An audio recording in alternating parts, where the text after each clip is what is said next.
वट सावित्री व्रत कथा। पौराणिक कथा के अनुसार मद्रदेश में अश्वपति नाम के धर्मात्मा राजा का राज था। उनकी कोई संतान नहीं थी। संतान प्राप्ति के लिए राजा ने यज्ञ करवाया, जिसके शुभ फल से कुछ समय बाद उन्हें एक कन्या की प्राप्ति हुई। इस कन्या का नाम सावित्री रखा गया। जब सावित्री विवाह योग्य हुई तो उन्होंने द्युमत्सेन के पुत्र सत्यवान को अपने पतिरूप में वरण किया। सत्यवान के पिता भी राजा थे, परंतु उनका राजपाट छिन गया था, जिसके कारण वे लोग बहुत ही दरिद्रता में जीवन व्यतीत कर रहे थे। सत्यवान के माता-पिता की भी आंखों की रोशनी चली गई थी। सत्यवान जंगल से लकड़ी काटकर लाते और उन्हें बेचकर जैसे तैसे अपना गुजारा करते थे।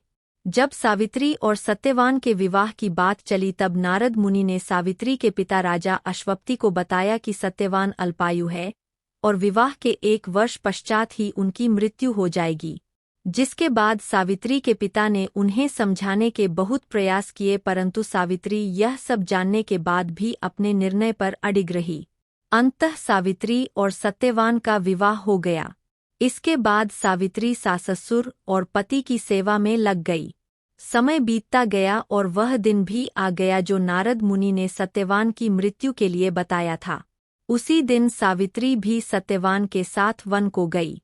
वन में सत्यवान लकड़ी काटने के लिए जैसे ही पेड़ पर चढ़ने लगा कि उसके सिर में असहनीय पीड़ा होने लगी। कुछ वह सावित्री की गोद में सिर रखकर लेट गया। कुछ ही समय में उनके समक्ष अनेक दूतों के साथ स्वयं यमराज खड़े हुए थे। यमराज सत्यवान की आत्मा को लेकर दक्षिण दिशा की ओर चलने लगे। पतिव्रता सावित्री भी उनके पीछे चलने लगी।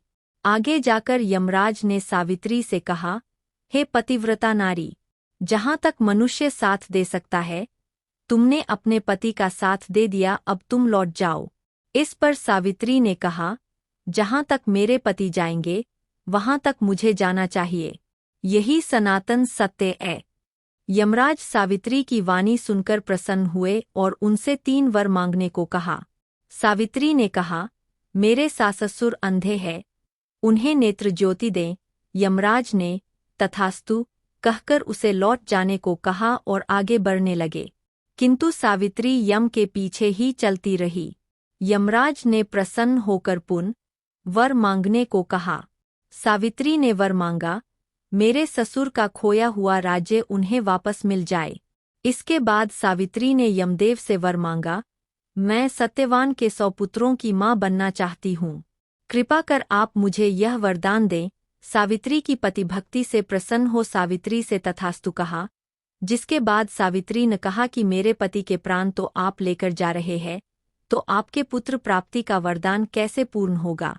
तब यमदेव ने अंतिम वरदान को देते हुए सत्यवान की जीवात्मा को पाश से मुक्त कर दिया। सावित्री पुनः उसी वट वृक्ष के लौटी तो उन्होंने पाया कि वट वृक्ष के नीचे पड़े सत्यवान के मृत शरीर में जीव का संचार हो रहा है। कुछ देर में सत्यवान उठकर बैठ गया।